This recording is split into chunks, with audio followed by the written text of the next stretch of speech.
Good morning friends. आज से हम लोग स्टार्ट करते हैं वैदिक एज को और ये वैदिक एज का पहला पार्ट है। इस वीडियो को मैं लेकर के आ रहा हूँ। मेरा नाम है सुधीर। तो सबसे पहला क्वेश्चन है, उपनिषद क्या है?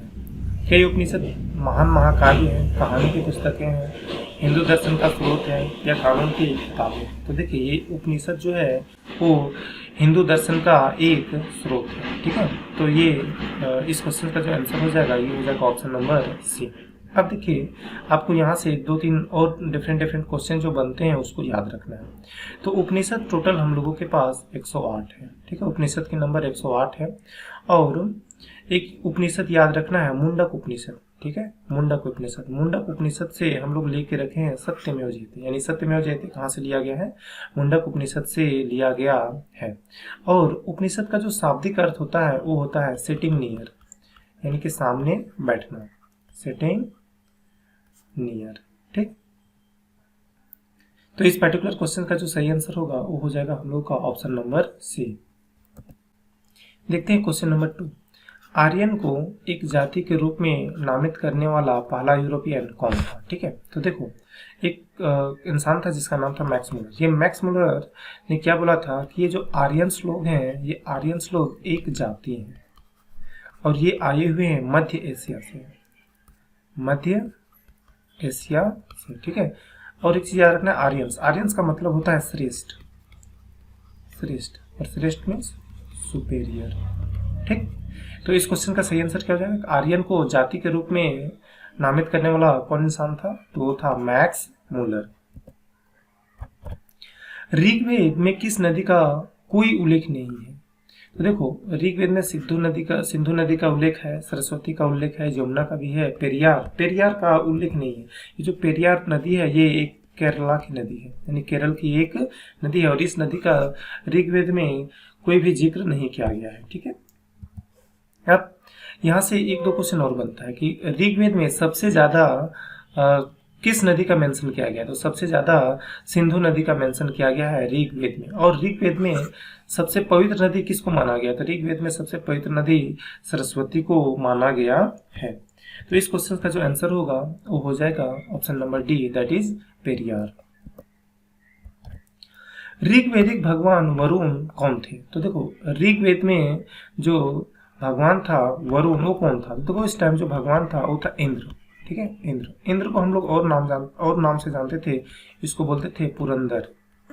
और वार ऑफ लॉर्ड, ठीक है, यानी कि लड़ाइयों का देवता। रेन लॉर्ड, इसको रेन लॉर्ड भी बोलते थे। महलों को तहस नहस करने वाला भी देवता इसको हम लोग बोलते थे। पूरे इस ब्रह्मांड का संरक्षण देने वाले देवता भी हम लोग इंद्र को ही बोलते थे। ठीक है, तो इस क्वेश्चन का आंसर क्या हो जाएगा? ब्रह्मांड का व्यवस्था के संरक्षक, यानी कि वरुण जो भगवान था वो क्या था? ब्रह्मांड व्यवस्था के संरक्षक। तो इसका सही आंसर हो जाएगा ये ऑप्शन नंबर 3। प्राचीन काल के महान कानूनदाता कौन थे? तो देखो, आपको याद रखना है कि जब भी कभी कानून दिखाई दे तो कानून का मतलब मनु। ठीक है, और न्याय, जब कभी आपको न्याय दिखाई दे तो न्याय का मतलब आपको याद रखना है गौतम। ठीक, तो कानूनदाता, महान कानूनदाता कौन था? वो था मनु। ठीक है, तो मनु ने एक बुक लिखा था जिसका नाम था मनु स्मृति। वात्स्यायन, ये वात्स्यायन कौन है? वात्स्यायन ने एक बुक लिखा है जिसका नाम है कामा सूत्र। ठीक है, तो इस क्वेश्चन का जो आंसर होगा वो हो जाएगा ऑप्शन नंबर 1। भारत पर आक्रमण करने वाला व्यक्ति कौन थे? तो देखो, भारत पर आक्रमण करने वाले सबसे पहले व्यक्ति जो थे वो आर्यंस थे। और ये आर्यंस कहाँ से आए हुए थे? आर्यंस मध्य एशिया से आए हुए थे, मध्य एशिया से आए हुए थे। और आर्यंस लोगों को जाति कहा जाता है। और ये बात किसने बोला था? ये बात बोला था मैक्स मुलर ने। ठीक है, तो इस पर्टिकुलर क्वेश्चन का आंसर क्या हो जाएगा? आर्यंस। ठीक है, और आर्यंस का मतलब क्या होता है? आर्यंस का मतलब होता है श्रेष्ठ, सुप्रियर। ठीक है, भारतीय संगीत की उत्पत्ति का पता लगाया जा सकता है। तो देखो, भारतीय संगीत का उत्पत्ति कौन से वेद से हुआ है? क्या ये ऋग्वेद से हुआ है, यजुर्वेद से हुआ है, सामवेद से हुआ है या अथर्ववेद से? तो देखो, भारतीय संगीत का जो जनक है वो है सामवेद, सामवेद। तो यहाँ से ये बहुत आसान है, याद रखना, संगीत स से शुरू हो रहा है और सामवेद स से शुरू हो रहा है। ठीक है, तो इसका सही आंसर हो जाएगा, वो हो जाएगा सामवेद। अब देखो यहाँ पे पहला ऑप्शन दिख रहा है ऋग्वेद, है ना, ऋग्वेद। तो ऋग्वेद में याद रखना, ऋग्वेद का 9वां मंडल, 9वां मंडल में सोम देवता के बारे में मेंशन किया गया है, ठीक है। और ऋग्वेद का 10वां मंडल याद रखना, इसमें जाति सिस्टम के बारे में बात किया गया है, जिसमें डिफरेंट जाति बनाया गया, जैसे ब्राह्मण, क्षत्रिय, शूद्र और वैश्य। यहाँ से एक और चीज याद रखना है कि ऋग्वेद में याद रखिए गोत्र वर्ड, ये जो गोत्र वर्ड है वो हम लोग कहाँ से लेकर के रखे हैं, ऋग्वेद से, ठीक है। और एक चीज याद रखना, अस्तोमा सद्गमय, अस्तोमा सद्गमय, ये सेंटेंस भी हम लोग कहाँ से लिए हैं, ऋग्वेद से लिए हैं, ठीक है। ऋग्वेद को पढ़ने वाला पंडित का नाम है होत्री। सामवेद, सामवेद जो पढ़ता है उसको हम लोग बोलते हैं उद्गात्री, उद्गात्री। और यजुर्वेद जो पढ़ता है उसको हम लोग बोलते हैं अधर्यु, ठीक है। तो इस पर्टिकुलर क्वेश्चन का जो आंसर होगा वो हम लोगों का हो जाएगा दैट इज सामवेद। गार्गी, मैत्री और कपिला का घर था, तो ये गार्गी, मैत्री और कपिला का घर कहाँ पे था, ये था मिथिला में, तो इसका आंसर हो जाएगा ऑप्शन नंबर 4। पतंजलि किसके संकलन के लिए प्रसिद्ध है? देखिए इस क्वेश्चन को आप कभी नहीं भूलेंगे, पतंजलि, ठीक है। तो अभी देखो, अभी मार्केट में हम लोग को पतंजलि का बहुत सारा प्रोडक्ट दिखाई देता है, तो पतंजलि का प्रोडक्ट कौन लाता है, बाबा रामदेव, बाबा रामदेव। अब बाबा रामदेव कौन है, बाबा रामदेव योग गुरु है, योग गुरु, ठीक है। तो पतंजलि जो है वो किससे रिलेटेड है, योग से रिलेटेड है, ठीक है। तो पतंजलि किसके संकलन के लिए प्रसिद्ध है, ये योग के संकलन के लिए प्रसिद्ध है। अब यहाँ पे याद रखिएगा कि पतंजलि ने एक बुक लिखा है जिसका नाम है महाभाष्य, महाभाष्य। अब ये जो बुक है, ये बुक एक कमेंट्री है, ये बुक कमेंट्री है एक बुक के ऊपर, और उस बुक का नाम है अष्टध्यायी, अष्टध्यायी। और ये अष्टध्यायी पाणिनि के द्वारा लिखा गया है, ठीक है। और ये अष्टध्यायी जो है ये एक संस्कृत ग्रामर का बुक है।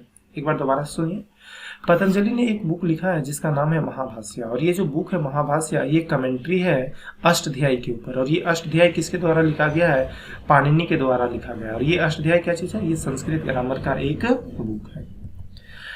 ऑप्शन नंबर बी देखो, ये पंचतंत्र, ये पंचतंत्र जो है वो विष्णु शर्मा के द्वारा लिखा गया है। ये आयुर्वेदा, आयुर्वेदा जो है वो मेडिसिन के ऊपर एक बुक है। पुरुष मेधा यानी कि पुरुष बलिदान का उल्लेख है, तो इनमें से किसमें पुरुष बलिदान के बारे उल्लेख किया गया है, तो ये है शतपथ ब्राह्मण।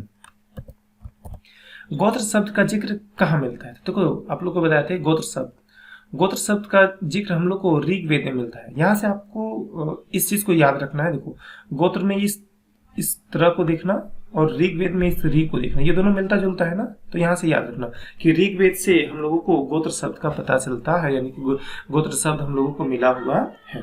यहाँ से आपको कुछ और चीजें याद रखना है। ऋग्वेद का याद रखना 9वां मंडल, जिसमें हम लोग सोम देवता के बारे में मेंशन किया गया है। 10th याद रखना, 10th मंडल जिसमें जाति सिस्टम के बारे में बात किया गया, जिसमें ब्राह्मण, क्षत्रिय, शूद्र और वैश्य के बारे में बात किया गया है। और याद रखना ऋग्वेद से अस्तोमा सद्गमय, अस्तोमा सद्गमय हम लोग कहाँ से लेकर के रखे हैं, ऋग्वेद से ही लेकर के रखे हैं, ठीक है। और ऋग्वेद जो पढ़ता है उस पंडित को हम लोग क्या बोलते हैं, होत्री। सामवेद, भारतीय संगीत का जनक हम लोग बोलते हैं सामवेद, और सामवेद जो पढ़ता है उस पंडित को हम लोग बोलते हैं उद्गात्री, उद्गात्री, ठीक है। यजुर्वेद, यजुर्वेद जो पढ़ता है उस पंडित को हम लोग बोलते हैं अधर्यु। और यजुर्वेद में याद रखना ये जो है रिचुअल्स के बारे में डील करता है, यानी कि कर्मकांड, जिसे हम लोग पूजा पाठ करते हैं ना, तो उसके बारे में डील करता है। साथ ही साथ बलिदानी यानी बलि, जो हम लोग पूजा करते हैं तो बलि देते हैं ना, तो उसको बोलते हैं बलि, ठीक है। तो अगेन बलिदानी से भी ये हम लोग को डील करता है यजुर्वेद।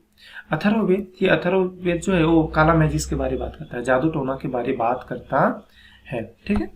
अब यहाँ पे एक और चीज याद रखना, ये ऋग्वेद, सामवेद और यजुर्वेद, ये 3 वेद को ट्रायो बोला जाता है, ठीक है। तो वेद का ट्रायो कौन कौन सा है, ऋग्वेद, सामवेद और यजुर्वेद। तो इस क्वेश्चन का जो हम लोग का सही आंसर था वो कौन सा था? Option number 1। पांडव में सबसे बड़ा भाई कौन था? तो आप लोग को याद होगा महाभारत पांडव और कौरव के बीच में हुआ था, ठीक है। और ये कुरुक्षेत्र में हुआ था और ये लड़ाई 18 दिनों तक चला था। तो पांडव में सबसे बड़ा भाई कौन था? तो सबसे बड़ा भाई था युधिष्ठिर, ठीक है। तो पांडव में 5 भाई थे, युधिष्ठिर, भीम, सहदेव, नकुल और एक अर्जुन। पतंजलि किसके संकलन के लिए प्रसिद्ध है? तो अगेन ये क्वेश्चन रिपीट हो गया। तो पतंजलि से आपको क्या बताए थे? याद रखना, बाबा रामदेव। बाबा रामदेव क्या चीज है? योग गुरु है, ठीक है। तो ये पतंजलि किससे रिलेटेड है? योग सूत्र से रिलेटेड है, ठीक है। चलो एक बार दोबारा से याद रख लो, पतंजलि ने एक बुक लिखा है जिसका नाम है महाभाष्य, और ये महाभाष्य जो है ये कमेंट्री है। कौन से बुक के ऊपर कमेंट्री है? ये संस्कृत ग्रामर का एक बुक है अष्टाध्यायी, उसके ऊपर कमेंट्री है। और ये अष्टाध्यायी किसके द्वारा लिखा गया है? पाणिनि के द्वारा लिखा गया। निमि, परिधान और अधिवक्ता ये क्या चीज थी? तो देखो आर्यंस लोग जो कपड़े पहनते थे ना, उस कपड़े का अलग अलग कपड़े का नाम हुआ करता था। तो निमि, परिधान और अधिवक्ता ये सारे जो थे आर्यंस लोगों का क्लोथ्स था। तो कौन सा ऑप्शन दिख रहा है? आर्यों के विभिन्न प्रकार के वस्त्र, ठीक है। अब एक चीज याद करो, अभी आप लोगों को क्या बताए थे? आर्यंस एक जाति है, और ये बात कौन बोला था? मैक्स मुलर ने बोला था, ठीक है। और ये कहाँ से आए थे? मध्य एशिया से आए हुए थे, मध्य एशिया से आए हुए थे, ठीक है। और आर्यंस का मतलब क्या चीज होता है? सुपीरियर। सुपीरियर मतलब श्रेष्ठ, ठीक। निम्नलिखित में से कौन सा शिल्प कौशल आर्यों द्वारा अभ्यास नहीं किया गया था? तो आर्य लोग इनमें से कौन सा ऐसा काम जो है वो नहीं करते थे? मिट्टी के बर्तन ये लोग बनाते थे। आभूषण, हाँ ये लोग आभूषण बनाते थे। इनफैक्ट याद करना, ये लोग सोने के भी आभूषण बनाते थे, और सोने के आभूषण को निस्क बोला जाता था, ठीक है। सोने के आभूषण को क्या बोला जाता था? निस्क। बढ़ईगिरी, अगेन बढ़ईगिरी का भी काम इन लोग करते थे। लोहार का काम इन लोग नहीं करते थे, क्योंकि इन लोग के टाइम तक लोहा का खोज नहीं किया गया था, यानी कि आयरन का डिस्कवरी नहीं हुआ था, इसलिए इन लोग को लोहार का काम नहीं आता था, ठीक है। तो इस क्वेश्चन का जो सही आंसर हो जाएगा वो हो जाएगा ऑप्शन नंबर 4, ठीक है। तो दोबारा याद करो, ये आर्यंस, ठीक है। आर्यंस कहाँ से आए थे? मध्य एशिया से आए थे ये। और ये आर्यंस जो है वो एक जाति है। ये बात किसने बोला था? मैक्स मुलर ने बोला था। मैक्स मुलर ने ये बात बोला था। और आर्यंस का मतलब क्या होता है? सुपीरियर, यानी कि श्रेष्ठ। वेद शब्द का अर्थ, वेद मीन्स क्या होता है? वेद मीन्स ज्ञान, ठीक है। और वेद हम लोगों के पास कितना है? 4 है, ठीक। कौन कौन सा वेद? ऋग्वेद, सामवेद, यजुर्वेद और अथर्ववेद। और ये शुरू का जो 3 वेद दिख रहा है, ऋग्वेद, सामवेद और यजुर्वेद, इसको बोला जाता है ट्रायु, वेद का ट्रायु, ठीक है। और देखो पुराण का नंबर कितना है? 18। उपनिषद कितने हैं? 108, ठीक। तो इस क्वेश्चन का आंसर क्या हो जाएगा? Option number 1। अष्टाध्यायी किसके द्वारा लिखी गई है? देखो अब ये आप लोग को समझ में आ जाना चाहिए। तो ये अष्टाध्यायी जो है पाणिनि के द्वारा लिखा गया है। और ये अष्टाध्यायी क्या चीज है? अष्टाध्यायी एक संस्कृत ग्रामर का बुक है, संस्कृत ग्रामर का बुक है। अब याद करो, इस बुक के ऊपर कमेंट्री लिखा गया था, और कमेंट्री कौन लिखा था? पतंजलि ने। और उसके बुक का नाम क्या चीज था? महाभाष्य, ठीक है। एक बार दोबारा समझा देते हैं। अष्टाध्यायी एक संस्कृत ग्रामर का बुक है, संस्कृत ग्रामर का बुक है। और इसको लिखा कौन है? इसको लिखा है पाणिनि। अब इस ग्रामर बुक के ऊपर एक कमेंट्री लिखा गया है पतंजलि के द्वारा, और उस बुक का नाम है महाभाष्य, ठीक। तो अष्टाध्यायी क्या चीज है? अष्टाध्यायी किसके द्वारा लिखा गया है? पाणिनि के द्वारा लिखा गया है। अब ये देखो वेद व्यास कौन है? ये वेद व्यास वही है जो महाभारत लिखा है, ठीक है, महाभारत। इनफैक्ट देखो हम लोगों के पास ना जो 2 महान महाकाव्य है ना, दो महान महाकाव्य, एक महाभारत है और एक रामायण है, ठीक। महाभारत को लिखा है वेद व्यास ने, और सबसे लंबा महाकाव्य, जो सबसे लंबा महाकाव्य है वो है महाभारत। और रामायण को कौन लिखा है? रामायण को लिखा है वाल्मीकि ने, ठीक है। अच्छा एक और चीज याद करो, रामचरितमानस को कौन लिखा है? रामचरितमानस को कौन लिखा है? तो इस रामचरितमानस को लिखा है तुलसीदास ने, ठीक। तो इसका आंसर हम लोग को मिल चुका है। आयुर्वेद के चिकित्सकों द्वारा चिकित्सा के देवता के रूप में किसे जाना जाता है? तो देखो चिकित्साओं का देवता माना जाता है धन्वंतरि को, ठीक है।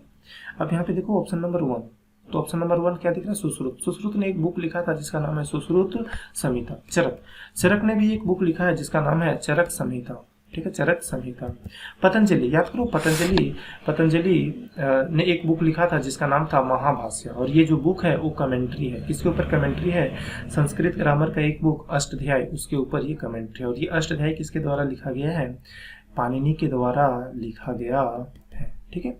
तो इस पर्टिकुलर क्वेश्चन का जो सही आंसर होगा वो कौन सा हो जाएगा, धन्वंतरि। वैदिक आर्यन का प्रधान भोजन क्या होता था, तो देखो आर्यंस लोग जो हैं वो मेनली डिपेंड रहते थे पशुपालन के ऊपर, पशुपालन के ऊपर। और पशुपालन में भी ये लोग गाय का पालन बहुत ज्यादा करते थे, ठीक है। तो गाय से इन लोगों को क्या मिलता था, दूध मिलता था। तो दूध और दूध से बने जो भी प्रोडक्ट रहते थे यही उन लोगों का मुख्य भोजन हुआ करता था, ठीक है। तो इस क्वेश्चन का सही आंसर क्या हो जाएगा, दूध और उसके उत्पाद। इनफैक्ट वैदिक लोगों का जो इनकम का जो मेन स्रोत था वो था गाय, ठीक है। चलो, मूल रूप से श्रीमद् भागवत गीता किस भाषा में लिखी गई है, तो देखो भागवत गीता जो है वो लिखा गया है संस्कृत लैंग्वेज में, ठीक। तो इसका सही आंसर कौन सा हो जाएगा, ऑप्शन नंबर 1। महाभारत की लड़ाई कितने दिनों तक माना जाता है, तो देखो महाभारत का लड़ाई कुरुक्षेत्र में हुआ था और ये 18 दिनों तक माना जाता है, ठीक है। तो महाभारत बताओ, महाभारत किसके द्वारा लिखा गया है, ये महाभारत वेद व्यास के द्वारा लिखा गया है। इनफैक्ट हमारे जो महान महाकाव्य, 2 महान महाकाव्य हैं, एक है रामायण और एक है महाभारत। और महाभारत को लिखा है वेद व्यास ने और रामायण को कौन लिखा है, वाल्मीकि ने। इनफैक्ट ये दोनों में से जो सबसे लंबा है वो है महाभारत, ठीक। उपनिषद, ठीक। उपनिषद शब्द का शाब्दिक अर्थ क्या होता था, तो ये आप लोग को पहले ही बता चुके हैं। उपनिषद का शाब्दिक अर्थ क्या होता है, सिटिंग नियर, सामने बैठना। तो देखो उपनिषद में क्या होता था, ये हम लोगों का गुरु है, ये हम लोग का टीचर है, और जो इसके शिष्य रहते थे वो सामने बैठते थे और बैठ करके ज्ञान प्राप्त करते थे, ठीक है। तो इसको बोला जाता है उपनिषद। अब याद करो उपनिषद हम लोगों के पास कितना है, 108, ठीक है। और इसमें से एक उपनिषद याद रखना, मुंडक उपनिषद, ठीक है, मुंडक उपनिषद। और मुंडक उपनिषद से हम लोग क्या चीज लेकर के रखे हैं, सत्यमेव जयते, ठीक है। निम्नलिखित विकल्पों में से प्राचीन भारत की औषधि तिकड़ी पहचाने, ठीक है। तो देखो जिस तरीके से वेद में ट्रायो था, है ना, वेद में ट्रायो कौन कौन सा था, याद करो, ऋग्वेद, सामवेद और यजुर्वेद, इसको वेद में ट्रायो बोलते हैं। इसी तरीके से औषधियों में भी ट्रायो है, और औषधियों में ट्रायो कौन है ये याद रखना, पब्लिक सर्विस कमीशन, पीएससी, ठीक है। पीएससी से क्या हुआ, P for Patanjali, S for Sushruta और सी से चरक, ठीक है। तो पतंजलि, सुश्रुत और चरक को औषधि का तिकड़ी बोला जाता है, ठीक है, मेडिसिन का ट्रायो बोला जाता है। तो ऑप्शन देख लेते हैं कौन सा ऑप्शन दिखता है। तो ये देखो, ये दिखा चरक सुश्रुत, लेकिन ये भरत, ये नहीं है, ये गलत हो गया। चरक सुश्रुत और पतंजलि, हाँ ठीक है, ठीक है। तो ये हो जाएगा चरक सुश्रुत और पतंजलि। तो इस क्वेश्चन का जो सही आंसर मिल गया हम लोग का, ये ऑप्शन नंबर बी। विषम खोजे, तो यहाँ में से आपको चेक करना है उस चीज को जो अलग है, ठीक है।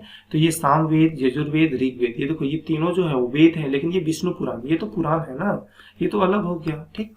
तो इस क्वेश्चन में विषम हमें क्या दिख गया, विषम हमें दिख गया ये विष्णु पुराण, ठीक। तो विष्णु पुराण हम लोग का हो जाएगा आंसर। अब याद करो कि पुराण का नंबर कितना है, तो टोटल पुराण 18 है, ठीक है। और वेद कितने हैं, तो वेद टोटल 4 है। कौन कौन सा वेद है, ऋग्वेद, सामवेद, यजुर्वेद और अथर्ववेद। और शुरू के 3 वाले वेद को हम लोग ट्रायो बोलते हैं, ठीक है। और यहीं पे याद कर लो उपनिषद, उपनिषद का नंबर कितना है, 108, ठीक। निम्नलिखित में से किसने संस्कृत व्याकरण लिखा है, तो यहाँ पे आपको बताना है संस्कृत व्याकरण किसने लिखा है, ठीक है। तो कालिदास ने, कालिदास को भारत का शेक्सपियर बोला जाता है। इसने बहुत सारे किताबें लिखी हैं जैसे मेघदूत, ठीक है। चरक, चरक ये मेडिसिन के ऊपर बुक लिखा है जिसका नाम है चरक संहिता। आर्यभट्ट ये खगोल शास्त्र है, मैथ्स के बारे ये जानकारी दिया है, ये तो नहीं है। तो ये है पाणिनि, ठीक है। और पाणिनि ने याद करो कौन सा बुक लिखा था संस्कृत ग्रामर का, उसका नाम था अष्टाध्यायी, ठीक है, अष्टाध्यायी। और ये अष्टाध्यायी बुक जो था इसके ऊपर एक कमेंट्री लिखा गया था पतंजलि के द्वारा और उसका नाम है महाभाष्य, महाभाष्य। तो आई थिंक अब इतनी बार ये सारी चीजों को हम मेंशन कर दें कि आपको तो अब बहुत आसान लगना चाहिए, ठीक है। वेद जो कर्म कांड से संबंधित है, ठीक है। तो कौन सा वेद है जो कर्म कांड से संबंधित है, देखो तो वेद जो कर्मकांड मीन्स रिचुअल, यानी कि जिससे हम लोग की पूजा पाठ करते हैं ना, वैसे उस तरीके से। तो कर्मकांड से कौन सा वेद रिलेटेड है, तो वो वेद कौन सा है, वो है हम लोग का यजुर्वेद। ठीक है, यजुर्वेद हम लोग को बात करता है रिचुअल्स के बारे में, यानी कि कर्मकांड के बारे में, और सेक्रीफाइस बलिदानी के बारे। ठीक है, और ये वेद जो है वो बात करता है गद पद। ठीक है, गद पद वाला जो एकमात्र वेद है और वो है, ये है यजुर्वेद। ठीक है, ऋग्वेद याद करो, ऋग्वेद से हम लोग गोत्र शब्द लिए है ना, गोत्र शब्द अस्तोमा सदगमय ऋग्वेद से ही लिया गया है। इनफैक्ट गायत्री मंत्र, ठीक है, गायत्री मंत्र जो है वो भी हम लोगों को ऋग्वेद से ही लिया गया है। इसके 9th मंडल को याद रखना, ऋग्वेद के 9th मंडल को, जहाँ पे हम लोग बात किया गया है सोम देवता के बारे। और इसके 10th मंडल को याद रखना, 10th मंडल में बात किया गया है जाति सिस्टम के बारे में। ठीक है, और जाति में मेनली 4 जाति को मेंशन किया गया है, ब्राह्मण, क्षत्रिय, शूद्र और वैश्य। और ये जो जाति का डिवीजन है ये वर्किंग के लिए किया गया है, यानी कि अलग अलग जाति का वर्क अलग अलग रहेगा। जैसे ब्राह्मण का काम रहेगा पूजा पाठ करना, क्षत्रिय का काम रहेगा अपने राज्य को दुश्मनों से बचाना। ठीक है, वैश्य का काम रहेगा बिजनेस क्लास, शूद्र का काम रहेगा साफ सफाई। ठीक है, सामवेद बोला जाता है भारतीय संगीत का जनक। ठीक है, अथर्ववेद में बात किया गया है जादू टोना के बारे, काला मैजिक के बारे। ठीक है, तो इस क्वेश्चन का हम लोग को तो सही आंसर मिल चुका है। कौन सा ऑप्शन होगा, कर्मकांड यानी कि यजुर्वेद। प्रारंभिक वैदिक आर्यों का धर्म मुख्य रूप से क्या था, तो देखो ये वैदिक लोग जो थे वो बिल्कुल इंडस वैली सिविलाइजेशन लोगों की तरह थे। ये लोग भी प्रकृति का पूजा करते थे। जिस तरीके से सिंधु घाटी सभ्यता के लोग प्रकृति का पूजा करते थे, उसी तरीके से ये लोग भी प्रकृति का पूजा करते थे, यज्ञ करते थे। ठीक है, तो देखते हैं यहाँ में से कौन सा ऑप्शन होगा। तो ये लोग प्रकृति का पूजा करते थे और साथ ही साथ यज्ञ करते थे। तो इसका जो सही ऑप्शन आएगा ये हो जाएगा ऑप्शन नंबर 3। सत्यमेव जयते शब्द निम्नलिखित में से किस से अपनाया गया है, तो देखो बताओ सत्यमेव जयते कहाँ से हम लोग लेकर के रखे हैं, तो ये हम लोग लेकर रखे हैं उपनिषद से। और उस उपनिषद का नाम क्या चीज है, मुंडक उपनिषद। ठीक है, तो देखो ये तो आपको पहले बता चुके थे, तो आई थिंक ये बहुत इजी हो गया होगा आप लोगों के लिए। नेक्स्ट, आर्य शब्द का शाब्दिक अर्थ क्या है, देखो तो आर्य के बारे में हम लोग बता चुके हैं। आर्य मीन्स क्या चीज होता है, सूर्य। आर्य का मीन्स क्या चीज होता है, आर्य का मीन्स होता है सुप्रियर। ठीक है, सुप्रियर, और सुप्रियर मीन्स श्रेष्ठ। ठीक है, श्रेष्ठ। और देखो मैक्स मुलर ने बोला था कि आर्यंस लोग जो हैं वो एक जाति है, और ये कहाँ से आए हुए थे, मध्य एशिया से आए हुए थे। ठीक, तो इस क्वेश्चन का जो सही आंसर हो जाएगा वो क्या चीज हो जाएगा, वीर। ठीक है, वीर, और सॉरी, इस क्वेश्चन का जो सही आंसर हो जाएगा वो क्या हो जाएगा, श्रेष्ठ। ठीक है, प्रारंभिक आर्यों के बारे में निम्न कथनों में से कौन सा सही नहीं है, तो यहाँ पे आपको चेक करना है और बताना है कि आर्यंस के बारे कौन सा सही नहीं है। ठीक है, तो वे संस्कृत बोलते थे, क्या आर्यंस लोग संस्कृत बोलते थे, जी हाँ बिल्कुल ये सही है। वे घुड़सवारी किया करते थे, हाँ ये बिल्कुल घुड़सवारी करते थे। इनफैक्ट इसी कारण से आर्यंस लोग अभी जिस जगह पे आकर के रहे थे ना, उस जगह पे इसलिए सक्सेस हो पाए थे क्योंकि इन लोगों को घुड़सवारी आता था और लड़ाई करते थे घुड़सवारी करके, जिससे वहां पे जिस जगह पे आर्यंस लोग रहे थे वहां पे जो प्री आर्यंस थे, आर्यंस से पहले वाले जो लोग थे, उन लोगों को मारपीट करके हराए थे इसी कारण से, क्योंकि उन लोगों को घुड़सवारी आता था। ठीक है, वे कई झुंडों में भारत पहुंचे थे, जी हाँ करेक्ट है। वे आर्यंस लोग एक ही बार नहीं आए थे, अलग अलग ग्रुप में इंडिया आए थे। वे मुख्यतः नगरों में निवास करते थे, नहीं ये जो सभ्यता था ये नगरों वाला नहीं था।